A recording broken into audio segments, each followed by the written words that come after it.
यह बस्ती शहर से कुछ दूर उन गरीबों ने बनाई थी कि जिनके पास ना तो कोई अपनी जमीन और ना ही अपनी छत थी।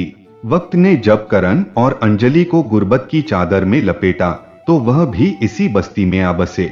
उस बस्ती में छोटी मोटी किराए की दुकानें तो थी, लेकिन मजदूरों और आने जाने वाले मर्दों के लिए कोई चाय की दुकान नहीं थी। करण को ख्याल आया क्यों ना वह यहाँ पर एक चाय की दुकान खोल ले। उसने अपने 2 कमरों के कच्चे मकान के आगे छप्पर बनाकर उसे चारों तरफ से ढक दिया और कुछ कुर्सियां और मेज डालकर एक छोटा सा चाय खाना खोल लिया। होटल का सामान उसके एक पुराने दोस्त ने दे दिया था, क्योंकि वह दोनों काफी लंबे समय से अच्छे दोस्त हुआ करते थे और हर जगह पर साथ ही जाया करते थे। करण की देखा देखी में उस बस्ती में और भी चाय की दुकान खुल गई, लेकिन करण की चाय की दुकान की तो बात ही कुछ और थी, क्योंकि यहाँ चाय अंजलि खुद अपने हाथों से बनाती थी। चाय बनाने का सामान चूल्हा वगैरह घर के आंगन में था और चाय की दुकान छप्पर तले, जहाँ चाय के शौकीन ग्राहक 2 घड़ी को खाली दूध पत्ती वाली चाय और गर्मा गर्म पकोड़े और समोसे मजे से खाते थे। करण की चाय की दुकान शाम 4 बजे खुलती थी और सुबह को बंद रहती थी। अक्सर बस्ती के मजदूर शाम के समय ही वापस आते थे। वह शाम को लौटते तो करण की दुकान से होकर जाते थे। धीरे धीरे यहाँ भीड़ बढ़ने लगी, चाय की लोकप्रियता भी बढ़ने लगी। आसपास की बस्तियों के लोग भी यहाँ मजदूरी करने आते थे। इस लोकप्रियता का कारण अंजलि के हाथों से बने पकोड़े और समोसे थे, जो इस कदर स्वादिष्ट होते थे कि इधर से शहर की तरफ जाने वाले भी अपनी सवारी रोककर यह पकोड़े और समोसे खरीद कर घर ले जाते थे। इसलिए अधिक काम के कारण हमें नौकरों को काम पर रखना पड़ा। जब कमाई बढ़ गई तो करण ने दुकान की छत पक्की करवा ली और चारों दीवारें भी बनवाई, नई मेज कुर्सियां खरीद ली। अब यह चाय की दुकान नहीं होटल बन गया था। सभी बस्ती वालों की जुबान पर तो करण का चाय खाना ही चढ़ा हुआ था, लेकिन वह उसको होटल नहीं चाय की दुकान ही कहते थे। 1 साल बाद करण इस काबिल हो गया कि इसने अंजलि के लिए सोने की बाली और उसके लिए हार बनवा दिया। अब दोनों पति पत्नी की जिंदगी सुकून से गुजर रही थी कि एक दिन एक बात ने उनकी जिंदगी बदल दी। उस दिन उनके घर बरसों बाद एक खास मेहमान आया था, जो करण का दोस्त था और जिसने कभी अपने उस दोस्त पर तरस खाकर उसको चाय की दुकान खोलने के लिए कुछ पैसे और मेज कुर्सियां दी थी। वह खुद एक बड़े शहर में एक बड़े होटल का मालिक था और वह पुराना सामान जो उसके होटल के इस्तेमाल से बाहर हो गया था, उसे करण को देकर उस पर एहसान किया था। करण के उस दोस्त ने करण की पत्नी को देख रखा था। बस यह तस्वीर तो पहले दिन से ही उसके दिल पर छप गई थी, मगर उसको हासिल करने की आरजू को दिल में दबा लिया था कि अंजलि पराई औरत थी और यह पराई औरत भी उसके दोस्त की इज्जत थी।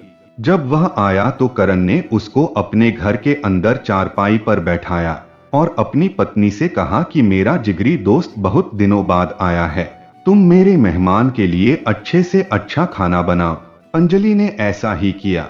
अंजलि ने पहले पिस्ते बादाम और मलाई वाली चाय और फिर तंदूरी रोटी और पनीर की सब्जी बनाई। करण का दोस्त अंजलि की मेहनत से बहुत खुश हुआ और उसकी तारीफ भी की। अंजलि ने बड़ी मेहनत से यह सब कुछ उसके लिए तैयार किया। जाते हुए उसने अंजलि का धन्यवाद किया और उसके पति की खुशामद करके अपने होटल ले गया। वह होटल के पीछे एक कोठा भी चलाता था, जिसके बारे में करण को नहीं पता था।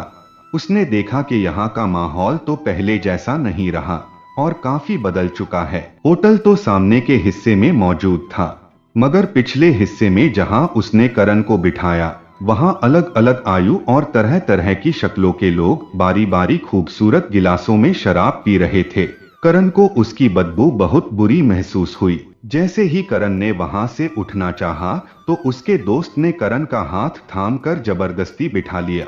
फिर उसने किसी को इशारा किया तो एक लेडी वेटर हाथ में ट्रे थामे आ गई और गिलास करण के होठों से लगा दिया। करण ने उसको थोड़ा सा चखा, मगर उसको अच्छा ना लगा। उसके दोस्त ने कहा, तुम्हें मेरी जान की कसम है, मेरी खातिर थोड़ा सा पी लो, दुनिया के सब गमों से आजाद हो जाओगे। करण ने कहा, मेरे दोस्त, मुझे किसी तरह का कोई गम नहीं है। तभी दोस्त बोला कि प्लीज मेरे हाथ से पी लो। फिर उसने गिलास ट्रे से उठाकर उसके होठों से लगा दिया। तो दोस्त की खातिर करण ने उस शराब को शहद समझकर पी लिया। थोड़ी देर में उसको नशा चढ़ने लगा और दिमाग को हल्का फुल्का महसूस किया। उसके बाद यह रोज का मामूली बन गया। उसका दोस्त करण के होटल आकर करण को अपने अड्डे पर ले जाता और करण को शराब पिलाता और फिर यह आदत दिन ब दिन बढ़ती चलती गई और फिर शराब और शबाब ने उसको कहीं का ना छोड़ा। ज्यादातर हर वक्त नशे की हालत में रहने की वजह से वह अपनी चाय की दुकान की तरफ से लापरवाह होता गया। अकेली औरत अंजलि के लिए चाय की दुकान संभालना बहुत मुश्किल हो गया। वह बाहर दुकान भी संभालती और अंदर किचन का काम भी करती, मगर ग्राहकों को चाय पकौड़े समोसे पेश न कर सकती थी। काम के लिए एक लड़का रखा, लेकिन वह भी कुछ दिन बाद भाग गया। दूसरा रखा, वह किसी भी दिन अचानक छुट्टी कर लेता, जिसके कारण होटल भी उस दिन बंद रखना पड़ता। उसके बाद तो फिर होटल हर दूसरे तीसरे दिन बंद ही रहने लगा, क्योंकि करण के मिजाज में बदलाव आ गया था। वह ग्राहकों से दूर होता गया। अगर कोई ग्राहक चाय में मीठे की कमी की शिकायत करता, करण बजाय उसकी शिकायत दूर करने के उल्टा ग्राहक पर ही बिगड़ जाता। अगर कोई ग्राहक समय पर उधार न दे पाता तो भी करण उसको गालियां देता। उन बातों का असर ये हुआ कि उसके ग्राहक आहिस्ता आहिस्ता दूसरे होटलों में जाने लगे और एक वक्त वह भी आ गया जब उसके होटल में कुछ लोग ही आते थे। यह वह ग्राहक थे जो अंजलि के हाथों के बने हुए पकोड़े और समोसे खाते थे और इस बहाने अंजलि की कभी कभार एक झलक भी उनको नजर आ जाती थी। अंजलि ऐसे लोगों की उम्मीदों से बिल्कुल भी बेखबर ना थी, क्योंकि वह इंडियन माहौल में पली बढ़ी थी, जहां पति को भगवान समझा जाता है। यही वजह थी कि पति की बुरी हालत के बावजूद भी उसने किसी नौजवान की तरफ आंख उठाकर भी नहीं देखा था। आखिर में मायूस होकर उसके चाहने वाले भी दूसरी जगह जाने लगे और होटल बिल्कुल ठप हो गया। घर की खुशियां आहिस्ता आहिस्ता खत्म होने लगी।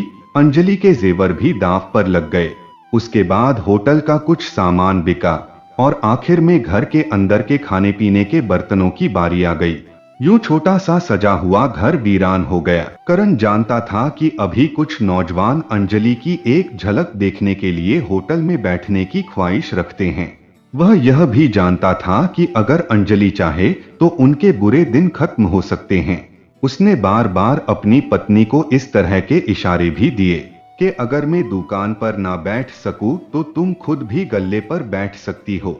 उस तरह हमारी कमाई नौकर तो लेकर ना उड़ेंगे, हम फिर से अपना कारोबार जमा लेंगे। उसकी पत्नी खूब समझती थी कि अब निकम्मा हो जाने पर उसका पति उसको मालिक की गद्दी पर ग्राहकों के सामने बिठाना चाहता है।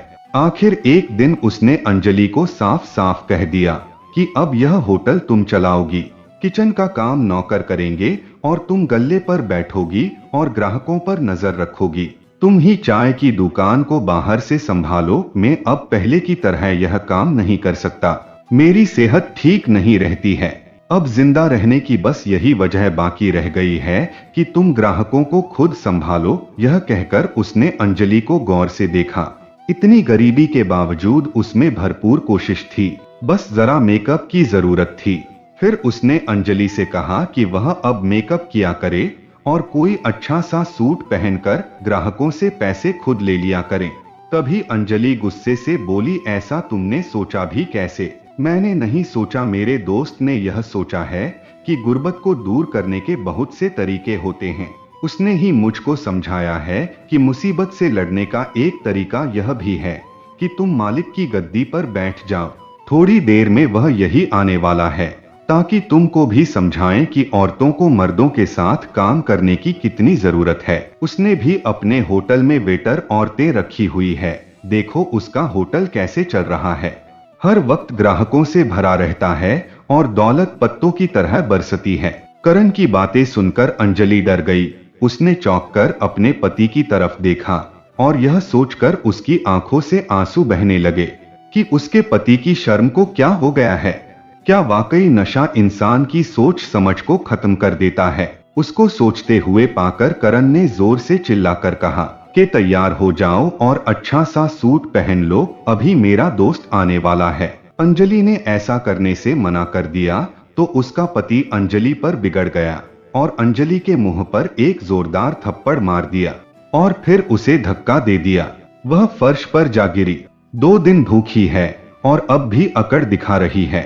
माँ बाप तेरे मर गए, अब आखिर कहाँ जाएगी? मैं अभी आता हूँ आधे घंटे में, मेरे आने से पहले हाथ मुंह धोकर तरोताजा हो जाना। यह कहकर वह कमरे से चला गया। उसके जाने के बाद अंजलि सिसकती हुई उठी। उसने फैसला कर लिया कि वह मर जाएगी, लेकिन किसी कीमत पर गैर मर्दों का निशाना नहीं बनेगी, वरना कल तक जो उसके हाथ की बनी चाय और पकौड़े के आशिक थे, उसके आशिक ग्राहक बनकर आने लगेंगे। उसने चाय की दुकान में भागते दौड़ते चूहों के लिए लाई गई जहरीली गोलियां उठाकर खा ली। खाली पेट में इतनी सारी गोलियों ने तेजी से काम दिखाया। तकलीफ बढ़ने लगी जो उसकी बर्दाश्त से बाहर थी। उसका जी चाहा कि वह बाहर भागकर किसी को बता दें कि उसने जहर खा लिया है, ताकि कोई उसको अस्पताल ले जाए और उसकी जान बचा ले। उसने उठकर बाहर जाने की कोशिश की, मगर दरवाजे की दहलीज पर ही गिर गई। शायद बदन में ताकत ना रही थी, या फिर यह सोचा होगा कि इस पिंजरे से अपनी बेबस बेचैन रूह को आजाद हो जाने दे। उसकी रूह उसके जिस्म से निकल चुकी थी। कुछ देर बाद उसका पति कमरे में आया तो उसको अंजलि दहलीज पर ही पड़ी मिली। उसके साथ उसका दोस्त भी था। दोनों ने मिलकर उसको उठाकर चारपाई पर लिटाया और उसको चादर से ढक दी। अब करण के मुंह पर हवा उड़ रही थी और खौफ से उसका रंग पीला पड़ चुका था। करण के दोस्त ने पुलिस को फोन किया। थोड़ी देर बाद पुलिस आ गई। वह अंजलि की लाश के साथ करण को भी ले गए। घर को ही नहीं, उसके होटल को भी ताला पड़ गया और पहले जो करण की चाय की दुकान मशहूर थी, वह अब भूत होटल के नाम से मशहूर है। तो दोस्तों, ये कहानी आप लोगों को कैसी लगी है, कमेंट करके आप लोग जरूर बताइएगा। धन्यवाद।